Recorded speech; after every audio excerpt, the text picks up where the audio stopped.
मांसाहारी हैं या शाकाहारी, वीडियो को पूरा देखें।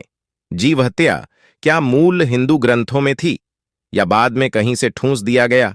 आप मांसाहारी हों या नहीं, लेकिन इसे पढ़ें जरूर। शाकाहारी हों या मांसाहारी, आप इस कथा को जीवन भर नहीं भूल पाएंगे।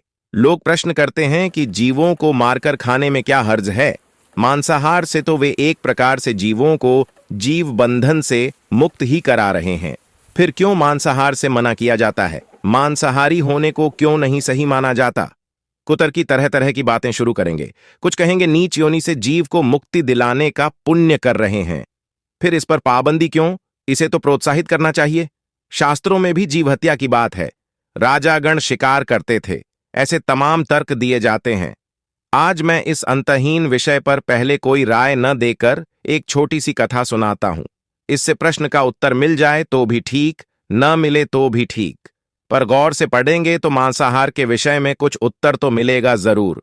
पुराने समय की बात है। मगध में एक बार खाद्यान्न संकट खड़ा हो गया। मौसम ने साथ न दिया तो अन्न का उत्पादन कुछ कम रहा। राजा को चिंता हुई कि यदि इस समस्या का शीघ्र निदान न किया गया तो संरक्षित अन्न कोश खत्म हो जाएगा और संकट भीषण हो जाएगा। सम्राट श्रेणिक ने अपनी राजसभा में पूछा, देश की खाद्य समस्या को सुलझाने के लिए सबसे सस्ती वस्तु क्या है? मंत्रीगण सोच में पड़ गए। चावल, गेहूं आदि पदार्थ को उगाने के लिए बहुत श्रम करना होता है। वह तभी प्राप्त होते हैं जब प्रकृति का प्रकोप न हो। ऐसे में अन्न तो सस्ता हो नहीं सकता। तभी शिकार का शौक रखने वाले एक मंत्री ने सोचा, यही सही अवसर है। क्यों न अंधाधुंध शिकार के लिए राजा की आज्ञा ले ली जाए। उसने कहा, सबसे सस्ता खाद्य पदार्थ तो मांस है। इसके लिए धन का खर्च भी नहीं और पौष्टिक खाना मिल जाता है। सभी सामंतों ने इस बात का समर्थन कर दिया, लेकिन मगध के प्रधानमंत्री अभय चुप रहे। सम्राट ने पूछा, प्रधानमंत्री आप चुप क्यों हैं? आपने इसका अनुमोदन नहीं किया। आपका क्या मत है? प्रधानमंत्री ने कहा, मैं यह नहीं मानता कि यह कथन कि मांस सबसे सस्ता है पदार्थ है। फिर भी इस विषय पर अपने विचार आपके समक्ष कल रखूंगा। प्रधानमंत्री अभय उसी रात मांसाहार का प्रस्ताव रखने वाले सामंत के घर पहुंचे। सामंत ने इतनी देर रात प्रधानमंत्री को अपने घर में आया देखा तो घबरा गया। किसी अनिष्ट की आशंका से कांप गया। प्रधानमंत्री ने कहा, संध्या को महाराज बीमार हो गए। उनकी हालत बहुत खराब है।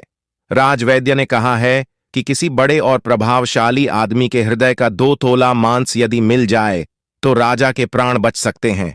आप महाराज के विश्वासपात्र सामंत हैं, इसलिए आपसे योग्य कौन होगा? इसके लिए आप जो भी मूल्य लेना चाहें ले सकते हैं। कहें तो मैं आपको 1 लाख स्वर्ण मुद्राएं दे सकता हूं, अथवा बड़ी जागीर। अपनी इच्छा कहें। मैं कटार से आपका हृदय चीर कर सिर्फ 2 तोला मांस निकालूंगा। सामंत के चेहरे का रंग फीका पड़ गया। वह सोचने लगा कि जब जीवन ही नहीं रहेगा तब लाख स्वर्ण मुद्राएं और बड़ी जागीर किस काम आएंगी। झटपट अंदर भागा और अपनी तिजोरी से 1 लाख स्वर्ण मुद्राएं लेकर आया। मुद्राएं देकर उसने प्रधानमंत्री के पैर पकड़ लिए। गिड़गिड़ाते हुए बोला, श्रीमंत, मैं आपकी 1 लाख स्वर्ण मुद्राओं में अपनी 1 लाख मुद्राएं मिलाता हूं। इस पैसे से आप किसी और सामंत के हृदय का मांस खरीद लें, किंतु मुझे जाने दें। यह बात किसी को पता न चले। प्रधानमंत्री अभय तो सब समझ ही चुके थे, पर उसे थोड़ा और मानसिक पीड़ा देना चाहते थे। प्रधानमंत्री ने आगे कहा, सामंत, आप शरीर से बलिष्ठ हैं।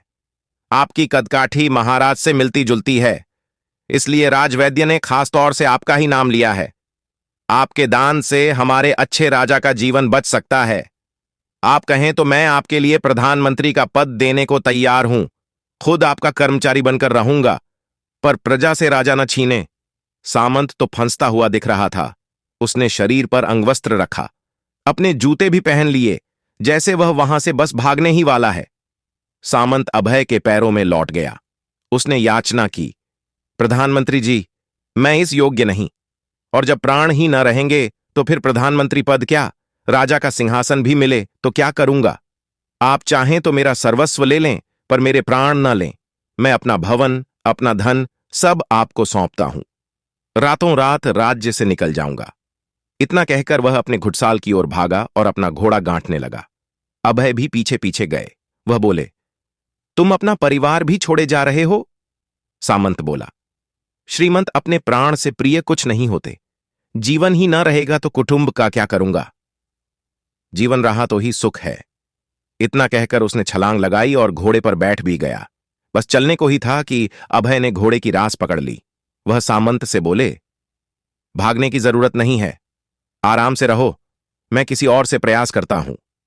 यह कहकर प्रधानमंत्री अभय वहां से चले गए। सामंत के जान में जान तो कुछ आई, लेकिन मन में बेचैनी बनी रही। उसकी नींद गायब हो चुकी थी। मुद्राएं लेकर प्रधानमंत्री बारी बारी से सभी सामंतों के द्वार पर पहुंचे। सबसे राजा के लिए हृदय का 2 तोला मांस मांगा, लेकिन कोई भी राजी न हुआ। सबने अपने बचाव के लिए प्रधानमंत्री को 1,00,000, 2,00,000 और 5,00,000 स्वर्ण मुद्राएं दे दीं। इस प्रकार एक रात में प्रधानमंत्री ने 1 करोड़ से स्वर्ण मुद्राएं जुटा लीं। फिर सुबह होने से पहले अपने महल पहुंच गए। अगले दिन राजसभा के लिए सभी सामंत समय से पहले पहुंच गए। सभी यह जानना चाहते थे कि राजा स्वस्थ तो हैं। कोई किसी से भेद न खोलता था। सबको राजवैद्य की तलाश थी। उनसे ही कुछ सूचना मिल सकती थी। प्रधानमंत्री ने सैनिकों को आज्ञा दे रखी थी, जब तक महाराज राजसभा में न आ जाएं, किसी सामंत को महल में न आने दिया जाए। राजा सभा के लिए अपनी चिर परिचित गति से आए। उसी शान में आकर सिंहासन पर बैठे। सभी सामंतों ने देखा, कहीं से फिर उन्हें राजा अस्वस्थ न दिखे। उन्हें तो कुछ हुआ ही न था। प्रधानमंत्री ने उनसे झूठ बोला। हर सभासद के मन में यही प्रश्न चल रहा था, पर कोई किसी और से कुछ बोलता न था। तभी प्रधानमंत्री अभय ने राजा के समक्ष 1 करोड़ स्वर्ण मुद्राएं रख दीं। राजा ने पूछा, ये मुद्राएं किस लिए हैं, कहां से आईं? प्रधानमंत्री ने सारा हाल विस्तार से कह सुनाया। 2 तोला मांस के लिए इतनी धनराशि इकट्ठी हो गई, पर मांस न मिला। अपनी जान बचाने के लिए सामंतों ने ये मुद्राएं दी हैं। अब आप विचारें कि मांस कितना सस्ता है। राजा को बात समझ में आ गई। उन्होंने प्रजा को कृषि कार्य के लिए अतिरिक्त परिश्रम का आदेश दिया।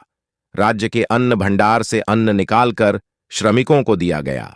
उन्हें पौष्टिक सब्जियों की तुरंत खेती का आदेश दिया गया। 1 करोड़ मुद्राएं कृषि कार्य में लगे श्रमिकों के कल्याण पर खर्च की गई। मेहनत रंग लाई। ऐसी शाक सब्जियां तेजी से उगा ली गईं, जिनसे प्रजा की अन्न पर से निर्भरता भी कम हुई और वे पौष्टिक भी थीं। कुछ समय बाद मौसम अनुकूल हुआ तो अन्न भी उपजा। इस प्रकार खाद्यान्न का संकट टल गया। मित्रों, जीवन का मूल्य अनंत है। हम यह न भूलें कि जिस तरह हमें अपनी जान प्यारी होती है, उसी तरह सभी जीवों को अपनी जान प्यारी होती है। अपने दिल से जानिए पराये दिल का हाल। संसार के बंधनों से मुक्त कराने का तर्क सही है, तो फिर किसी आतताई द्वारा नरसंहार को भी आप सही मान लेंगे। वह भी तर्क दे सकता है कि वह तो लोगों को कष्टदायक जीवन से मुक्ति दिला रहा है। हर जीव अंतिम समय तक प्राण बचाने के लिए संघर्ष करता है। जो असहाय हो जाता है, उसे प्राण गंवाने पड़ते हैं। जिन जीवों को हम मार रहे हैं, उन्हें तो प्राण रक्षा के संघर्ष का अवसर तक नहीं दिया जाता। बर्बरता सिर्फ वही नहीं है जहां मानव का रक्त बहे। बर्बरता उन सभी कार्यों में है जहां जहां रक्त बहे। परंपरा है ना कि अंतिम सांसें गिन रहे जीव से आशीर्वाद लिया जाता है। कहते हैं उस समय वह देवत्व के निकट होता है। हम ऐसा ही करते हैं ना। जिस जीव को खाने के लिए मार रहे होते हैं, वह अंतिम समय में आपको शाप देता हुआ ही जाता है। सोचिए, अनजाने में कितना बड़ा पाप हो रहा है। आपको यह पोस्ट कैसी लगी? अपने विचार कमेंट में लिखिएगा जरूर। मैं प्रयास करूंगा कि और भी ऐसे पोस्ट लाऊं। धन्यवाद।